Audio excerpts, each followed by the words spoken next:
नमस्कार किसान भाइयों, स्वागत है आपका आपके अपने YouTube चैनल एग्रोमार्ट ग्वालियर पर। मैं अजीत सिंह आपके लिए फिर से एक नई वीडियो लेके आया हूं। किसान भाइयों, आज मैं आपको टमाटर की खेती में कब और किस समय पर खाद डालना है इसके बारे में आज चर्चा करेंगे। टमाटर की खेती आमतौर पर साल में 2 बार की जाती है। एक जुलाई अगस्त से शुरू होकर फरवरी मार्च तक चलता है और दूसरा नवंबर दिसंबर से शुरू होकर जून जुलाई तक चलता है। टमाटर की खेती में सबसे पहले बीजों से नर्सरी तैयार की जाती है। लगभग 1 महीने के अंदर नर्सरी के पौधे खेतों में लगाने लायक हो जाते हैं। वहीं 1 हेक्टेयर खेत में करीब 15,000 पौधे लगाए जा सकते हैं। पौधे खेतों में लगाने के लगभग 2 से 3 महीने बाद फल देना शुरू कर देते हैं, जबकि टमाटर की फसल 9 से 10 महीने तक चलती है। टमाटर की खेती कर रहे किसान अक्सर फसल से लाल लाल और स्वस्थ टमाटर की उम्मीद करते हैं। ऐसे में अगर आप भी टमाटर की खेती कर रहे हैं तो इसी खेती में सही समय पर सही खाद डालने की जरूरत होती है ताकि बेहतर उपज मिल सके। ऐसे में आइए जानते हैं कब और कैसे खाद डालें। अपने टमाटर के पौधों में खाद डालने से पहले मिट्टी परीक्षण जरूर करें। यह काम आपके कृषि विश्वविद्यालय या व्यावसायिक मृदा परीक्षण सेवा के माध्यम से मिट्टी परीक्षण करवा सकते हैं, जिसके बाद आप यह तय कर सकते हैं कि आपके पौधों को खाद की ज़रूरत है या नहीं। अगर है तो कौन से खाद की ज़रूरत है। हर किसी की मिट्टी थोड़ी अलग होती है क्योंकि वे पहले से ही क्या उगा रहे हैं, इसलिए इससे मिट्टी परीक्षण के परिणाम मिल सकते हैं। टमाटर के लिए पीएच रेंज 6.2 से 6.8 है। उस सीमा के बाहर कुछ भी टमाटर की वृद्धि को प्रभावित करेगा।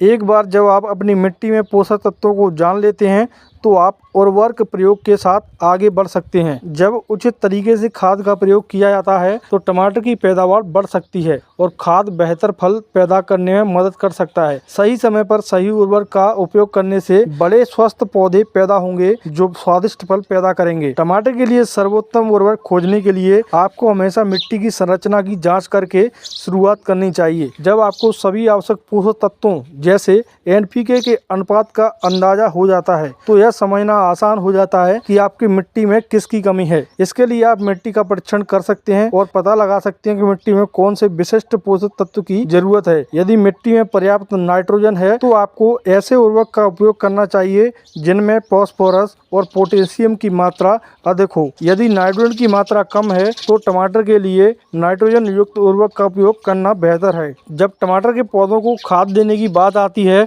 तो समय महत्वपूर्ण होता है। सही समय पर सही प्रकार का उर्वरक लगाने से यह सुनिश्चित होता है कि पौधों को विकास के प्रत्येक चरण में आवश्यक पोषक तत्व प्राप्त होते हैं। तो टमाटर के पौधों में खाद डालने का सही समय कब है, यह जानने का एक आसान तरीका है कौन सा पोषक तत्व कब लगाना है। टमाटर के पौधे के विकास को 4 चरणों में विभाजित किया गया है। यह आपको अपने पौधों के अंकुरण, रोपाई, फूल आने और फल लगने के बारे में सोचने में मदद करता है। एक बार जब टमाटर अंकुरित हो जाए तो आप उनमें खाद डालना शुरू कर सकते हैं।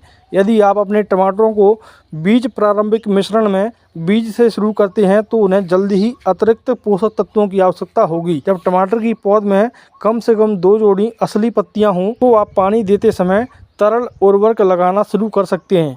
इस अवस्था में उर्वरक डालने में सावधानी बरतें। ये कोमल पौधे बहुत अधिक उर्वरक से आसानी से जल सकते हैं। ऐसे तरल उर्वरक का उपयोग करना जो पतला हो पर्याप्त होगा। उर्वरक को तने पर लगने से बचाने के लिए नीचे से पानी डालें। इस अवस्था में संतुलित उर्वरक सर्वोत्तम होगा क्योंकि पौधे के सभी भाग बढ़ रहे होते हैं। फास्फोरस ऊतक विकास में मदद करेगा और नाइट्रोजन पत्ती वृद्धि में मदद करेगा। किसान भाइयों, आपको मेरी वीडियो अच्छी लगी हो तो लाइक करें, कमेंट करें, शेयर करें और मेरे चैनल को सब्सक्राइब करना ना भूलें क्योंकि मैं ऐसी ही वीडियो आपके लिए लाता रहता हूँ। जय हिंद, वंदे मातरम।